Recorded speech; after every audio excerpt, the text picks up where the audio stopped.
Okay, well, like you get a job? Mm-hmm. Like when do you become a man? Mm-hmm. You become a man when you become responsible for other people. And part of that is taking accountability. Yep. And so like I am very new to this being a man thing.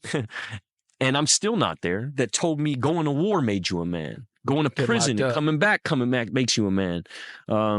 Making $1 million makes you a man, you know, and it doesn't. And you don't know it till you've done all these things and realize, damn, I'm still a little fucking boy. Yeah. Or been around people who've been there a bunch of times. I would say ask her out.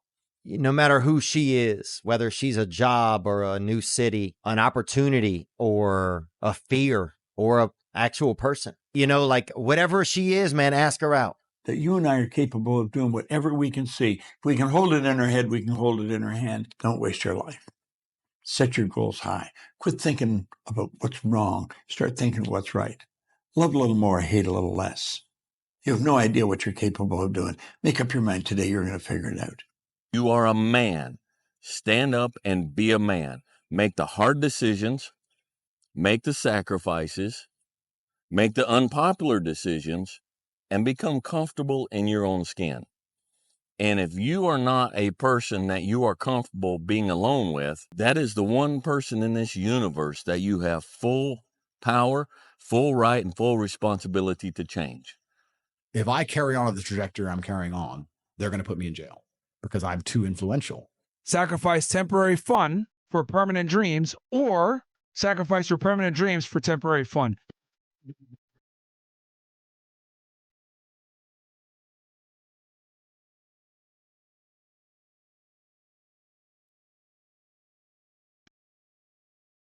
When they saw me in the gym in the pumping iron days, they said, why is it that you're working out so hard, 5 hours a day, 6 hours a day, and you have always a smile on your face? The others are working out just as hard as you do, and they look sour. And I told people all the time, I said, because to me, I'm shooting for a goal. In front of me is the Mr. Universe title. So every rep that I do gets me closer to accomplishing that goal, to make this goal, this vision turn into reality.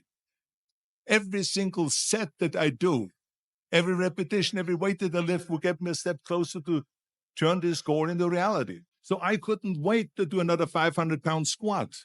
I couldn't wait to do another 500-pound bench press. I couldn't wait to do another 2,000 reps of sit-ups. I couldn't wait for the next exercise. Interesting about being alive is that you're all in. No matter what you do, you're all in. This is going to kill you. So I think you might as well play the most magnificent game you can while you're waiting, because do you have anything better to do? Really? Why not pick the best thing possible that you could do? Why not do that? Maybe you could justify your wretched existence to yourself that way. I think you could, because you're more powerful than you think. Way more powerful than you think. I mean, God only knows what you are in the final analysis. You're blind to your own weaknesses, but you're also blind to your own strengths. And then it would be better for the community. It's like, how far could you take that? If you stopped wasting time, and if you stopped lying, and if you oriented yourself to the highest possible good that you could conceive of, and you committed to that, how much good could you do? Well, I would say, why don't you find out? I'm going to have setbacks, I know. But if I'm feeling bad, that doesn't mean I'm doing bad. That doesn't mean I am bad. That doesn't mean that I can't still take some action. Because, yeah, nothing changes if nothing changes, man. In life, folks, you cannot change your life unless you change something. If you always do what you always did, you'll always get what you always got. Well, you should be afraid of taking risks and pursuing something meaningful, but you should be more afraid of staying where you are if it's making you miserable. It's like the first thing you want to do is dispense with the idea that you get to have any permanent security outside of your ability to contend and adapt. It's the same issue with children.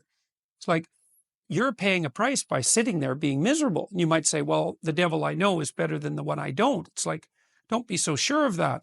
The clock is ticking. Yeah, and if you're miserable in your job now and you change nothing, in 5 years, you'll be much more miserable and you'll be a lot older.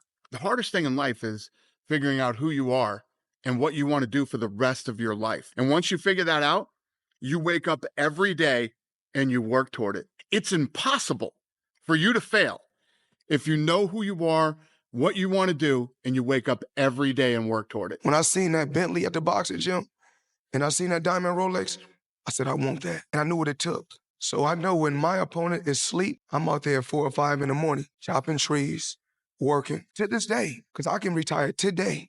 I'm well off, very comfortable, but I got the will to win. You know, you're the closest to getting what you want. It's always the hardest. It's always the feeling when you're getting ready to, you know, people give up right before they get what they always wanted to get. People quit and they give up. So what I do in that 1 second, because we all think about quit, it's hard. But what you have to do in that 1 second is hard to process information during pain, because that pain takes over and you can't think rationally. You're thinking about fight or flight, save yourself. That's not a rational thought. It's not a thought that's going to get you through hard times. Most people fail that 1 second. So what happens, what I do in that 1 second, and there's a bigger process to all this, but in that 1 second, I physically stayed in that water. Because if I get out of the water, I quit. It's an urge.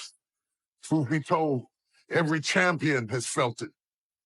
Every president has felt it. Every king has felt it. Every lion has felt it. Every winner has felt it. Every soldier has felt it.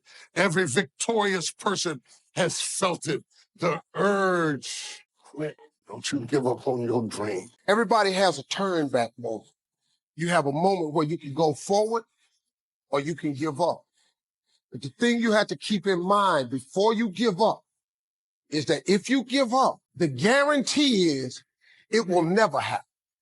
That's the guarantee of quitting, that it will never happen no way under the sun. The only way the possibility remains that it can happen is if you never give up no matter what. Because God is always coming. He's never too late. I don't care if you don't have the money, you don't have the help, and you don't have the family for it, and you don't have the background for it, and you don't have the friends for it. Don't you give up on your dream. Don't you do it. Don't you do it. Don't you do it. It may take you twice as long. You may have to take courses and classes. You might not read as fast. You might not move as quick. You might not have as much. But don't you quit. Don't you quit. Don't you quit. You do make a difference. You do make a difference. You do make a difference. As weak as you are, as tired as you are, as many mistakes as you made, you do make a difference. There is something they would lose if you were not there. There was something that they would miss if you were not there. You do make a difference. You do make a difference. You do make a difference. Keep hopping. And I will not be the person who quit before I got what I wanted or what I needed or what I thought I was supposed to have, you know? Like, and if that wasn't for me, it wasn't for me. I'm going to keep grinding. I'm going to keep knocking on the door until I get what I feel. That's been something I've always felt. So having the name Michael Jordan and understanding that there's another guy out there named Michael Jordan that was the best ever to do something. And for the people who are listening who, you know, who do have, you know, that doesn't feel like they can change the circumstances with the way they think or they feel, just hold on. Just endure, you know. Everything that's in your imagination, God gonna make it come true for you. You just got to believe that. God make dreams come true. He take poor kids with speech impediments and put them all over TV. He take drug dealers and turn them into doctors. If God can do that for me, explain to me how he can't do it for you. You just got to believe, man. Don't ever give up. And keep believing, because God is real. Don't you listen to nobody telling you God ain't real. They done lost their ever-loving mind.